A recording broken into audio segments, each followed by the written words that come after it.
As dawn broke, the tranquil banks of the Harrawick River became the scene of an extraordinary discovery. Locals, out for their morning routines, were halted in their tracks by an immense, unfamiliar form sprawled at the water's edge. Among them, Nolan, a wildlife blogger, could hardly contain his excitement as he approached, camera in hand, anticipating the rare find he was about to document. Yet the moment the experts arrived and peered closer, the air turned heavy with a baffling reality. But before we start, smash the like button, subscribe, and turn on notifications so you don't miss our upcoming stories. Nolan was taken by absolute surprise when he first saw the strange creature. He was a hobby wildlife blogger, and for most of his posts and adventures, he needed to travel far away from home. He had never expected to make one of his most special and extraordinary discoveries so close to his small and boring hometown. The creature had first been spotted by an older gentleman who was walking his dog. He was too afraid to get close to the discovery, but he did snap a picture of it and shared it both with the authorities and some of his friends in town. Nolan was among these friends, and when he saw the photo, he wasted no time in heading to the remote water's edge. He had no idea what he was dealing with, but he was afraid that if local authorities got there before him and would prohibit him from getting close. The bigger the question marks around a discovery like this were, the more likely the government would want to keep it under the wraps. But Nolan knew the way very well and went on his way. It was only about a 20-minute drive through the forest on his motorcycle. Nolan took the most direct route he could think of, even though it was not exactly easy to traverse those small paths on his bike. But Nolan was a very good rider and managed to get to the location unharmed. The older man who had first snapped the photo was still there, and a couple of other locals that Nolan recognized. But at least the police were not here yet. Nolan quickly took out his camera and wanted to approach the creatures. But some of the other locals tried to stop him as they had no idea how dangerous this could potentially be. They did not want him to take a risk here and wait for the authorities to get here. Nolan managed to convince the worried locals that he was going to be careful, but that he really needed to snap a close-up of this animal for scientific purposes. Nolan slowly but surely approached the strange, unknown reptile-looking creature. The closer he got, the more he figured that he was dealing with a dinosaur or something. As he got close enough, he could even swear that he saw some of the body of the creature go up and down, like it was actually breathing. Nolan started to worry about what would happen if the creature woke up and spotted him in his path. With his hands shaking, Nolan pointed his camera at the creature and snapped a couple of pictures. But after only managing to take 6 pictures, he was suddenly shaken up by the sound of loud sirens quickly getting closer. The police were finally here, and Nolan knew that if they spotted him near the creature with his camera out, he could be in real trouble. And so he started to run back to the other locals, hoping to not wake the beast with his quick footsteps. A bit out of breath, he makes it back to the small group of people watching on just before the police arrive. Nolan is surprised by the amount of officers who are quickly flooding the scene. He did not even know the small town had this many trained officers. They instruct the group to stand back but not leave while they canvass off the area as a well-oiled machine. Not much later, a bigger black van arrives and a couple of individuals get out of the car dressed in what looked like hazmat-looking suits. Nolan suddenly starts to regret his decision to get so close to the animal a lot. Was he potentially in danger even by just being near the creature he considered asking an officer but opted to stay quiet for now? Nolan, his heart pounding, quickly slipped his camera under his jacket as the police approached. Officers moved through the crowd, scanning faces with sharp eyes. Nolan edged back, trying to blend in, gaze low to avoid attention. One officer approached, hand out for his phone. Nolan's mind raced, but he calmly handed it over after quickly ensuring the photos of the creature were hidden. Only a peaceful forest wallpaper met the officer's eyes. As the officer scrolled through harmless landscapes and blog posts, Nolan stood still, tension coiled in his gut. After a tense moment, the phone was returned without incident. The officers moved on, leaving Nolan with a quiet warning and the heavy realization of the danger he narrowly escaped. Behind them, the creature remained secured, its presence a looming threat. As the police dispersed the crowd, Nolan slipped away, pocketing his phone and stealing one last glance at the tarp-covered creature. Hazmat teams busied themselves around it, but answers remained elusive. Back home, Nolan slammed the door behind him and headed straight to his cluttered desk. His old computer whirred to life as he dove into frantic research, searching for unidentified river creatures, mysterious sightings, anything that resembled what he'd seen. Hours slipped by as he scoured forums, databases, and maps, hunting for patterns or similar reports. But nothing matched the strange reptilian form. Frustrated, he drafted emails to wildlife experts and cryptozoologists, carefully detailing the creature without revealing its location, hoping for insight. No replies came. His searches led to dead ends and folklore. Drained and aching, Nolan shut down his computer. The mystery lingered heavy and unsolved as the night deepened around him. Tomorrow was another day, and with a last glance at his camera, he prepared for what might come next. Nolan fetched his camera from his desk, his fingers trembling slightly as he turned it on. He scrolled through the photos he'd snapped earlier, each click bringing up another angle of the mysterious creature. He zoomed in on each image, checking for clarity and detail. Satisfied with the quality, he transferred them to his laptop, preparing to share them with someone who might understand what he had found. Back online, Nolan started hunting for wildlife experts skilled in identifying unknown species. He filtered through websites and professional profiles, looking for someone with a background in rare or unidentified animals.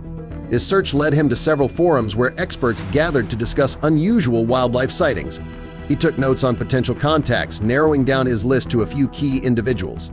Nolan decided on an expert named Mark who had a reputation for being open-minded about mysterious sightings. He drafted a careful message, attaching a blurred preview of the creature to pique Mark's interest without revealing too much. His email was concise, an introduction, a brief description of the discovery, and a request for any insights. Mark replied quickly, his message brimming with curiosity over the blurry image Nolan had sent. He was intrigued and eager to see more, proposing they meet in person. After a brief exchange of emails, they arranged to meet at a quiet cafe the next afternoon. Nolan felt a mix of relief and anticipation. Finally, someone who might help unravel the mystery. At the cafe, Mark leaned over Nolan's laptop, examining each photo closely. His focus deepened with every detail revealed. He admitted he'd never seen anything like it, his excitement growing. After a long, intense discussion, Mark suggested they needed to see the creature up close. Both knew it was too risky during the day with police still guarding the area. A night visit was their only option. In a quiet corner of the cafe, they mapped out a stealthy route to the riverbank, planning each move carefully. Nolan felt a rush of excitement, tinged with fear the real adventure was just beginning. That evening, Nolan gathered his gear, flashlights, extra batteries, and a night vision camera. Mark arrived with a GPS device and thermal binoculars. As they checked their equipment, the weight of their mission set in. They were really returning to the site under the cover of night. They agreed to meet near the location just after sunset, approaching from different paths to avoid drawing attention. As darkness settled, Nolan felt a surge of anticipation and apprehension. With his gear in tow, he headed toward the rendezvous point, the unknown waiting ahead. At the riverbank, the scene had changed dramatically. A large tent now covered the creature's location, marked off with yellow tape and surrounded by police vehicles, dark and silent but unmistakably present. Exchanging tense glances, Nolan and Mark realized getting close would be far harder than expected. Sticking to the shadows, they watched the area closely. Security patrolled in shifts, flashlights cutting through the night. Mark tracked guard movements, noting gaps and patterns. The tent was heavily guarded with no easy access in sight. Refusing to give up, they circled the perimeter quietly, eyes scanning for a weak point away from the main entrance. Step by careful step, they moved through the darkness, determined to find a way in. Eventually, they found a section of the fence less illuminated and covered by thick bushes. It was far enough from the main activity that it went unnoticed by the patrolling guards. Mark gestured to Nolan, pointing out the spot as their best chance. They waited, watching the patterns of the nearby guards until they were confident it was safe to make their move. Taking advantage of a moment when the guards' backs were turned, Nolan and Mark ducked through the bushes, their bodies low to the ground. They moved silently, careful not to disturb the branches. Once past the fence, they found themselves only a few yards from the tent. The fabric loomed large and ominous in the night, the secrets it held just beyond their reach. Inside a dimly lit storage area, Nolan and Mark stumbled upon several unused hazmat suits hanging on a rack. Quickly, they donned the suits, adjusting the fits to cover their features completely. Feeling a bit more confident in their disguise, they checked each other over, making sure every part of them was covered. Armed with newfound confidence and a discarded access card found in the storage area, they approached the security checkpoint. Mark flashed the card nonchalantly to the guard, who barely glanced at them, mistaking them for late-shift scientists. They walked past the checkpoint with a brisk, purposeful stride, trying not to let their relief show. Inside, the heavy flap of the tent door closed behind them, muffling the sounds of the night. The inside of the tent was starkly lit, with only one scientist busily moving between tables cluttered with equipment. Nolan and Mark entered quietly, blending into the sparse activity seamlessly. They pretended to inspect some nearby equipment, their eyes scanning the area for any sign of the creature they had come so desperately to see again. Keeping their heads down, Nolan and Mark moved slowly around the tent, their eyes alert for any opportunity to locate the creature.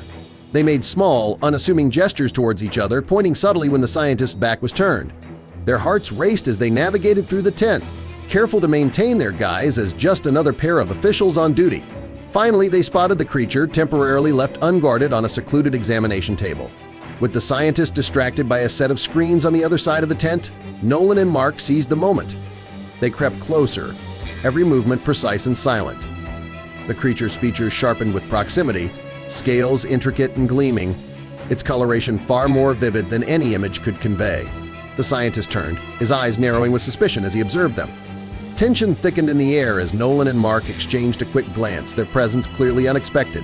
Nolan and Mark quickly fabricated a cover story claiming they were recent transfers from the Environmental Monitoring Division sent to assist with the examination. They watched the scientist closely, hoping their explanation seemed convincing. After a moment's scrutiny, the scientist stepped away, disappearing through a side flap of the tent. Nolan advanced toward the creature, examining it closely. It remained still, its skin cool, scales sharply defined under the harsh lights. He moved carefully around it, absorbing every detail, his thoughts spinning with questions and the weight of discovery. Mark positioned himself near the tent entrance, his eyes scanning the area outside. Inside, Nolan examined the creature closely. Something felt off, the skin's texture too smooth, the color inconsistent. The realization struck hard, raising more questions than answers. Suddenly, chaos erupted. The tent flaps burst open and police officers flooded in, boots thudding against the ground. It was clear that the scientist hadn't believed their story and had alerted the authorities. The officers moved quickly, surrounding them with practiced precision. Nolan and Mark locked eyes, understanding the weight of what was happening. Cold handcuffs snapped around their wrists. Led out of the tent by a wall of officers, they passed through the gathered crowd, lights flashing and blinding. The night's mission had ended in silence, restraint, and uncertainty. The weight of their failed deception sank in as they neared the waiting police cars. Despite the arrest and chaotic exit, Nolan remained composed, his mind fixed on the strange, synthetic qualities he had observed in the creature. As the door shut behind him, sealing him in the back seat, he replayed every detail, determined to make sense of it. The city lights streaked past as Nolan and Mark were transported in separate cars to the police station, each silently reflecting on the night's events. Nolan stayed calm, organizing what he'd learned.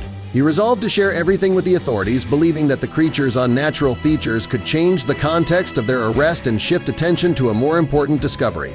At the station, they were led through heavy doors under bright fluorescent lights, the sterile halls echoing with their footsteps. Nolan addressed an officer directly, his voice firm and clear, insisting he had vital information. Though met with skepticism, his request was noted.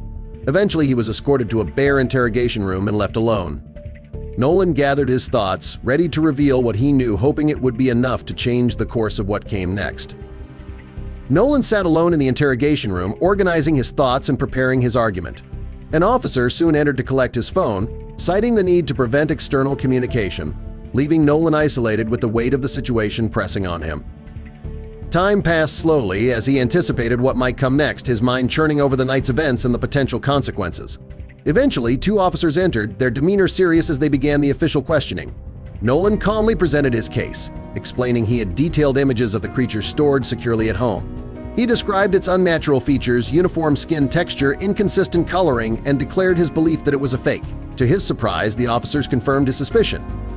The creature was a movie prop mistakenly left behind by a film crew. Authorities had tried to manage the situation quietly to prevent public panic or conspiracy theories. Acknowledging Nolan's unintentional involvement, they emphasized the importance of his cooperation and assured him it would work in his favor. The prop would be discreetly removed to avoid further attention. Though relieved, Nolan felt conflicted. The mystery was solved, but the experience had left him shaken. The officers hinted at his possible release, provided he remained silent about the incident. A condition Nolan understood as he contemplated what came next. Thank you so much for watching. If you enjoyed the video, please don't forget to leave a like, subscribe, and ring the notifications bell so you never miss amazing tales like this one.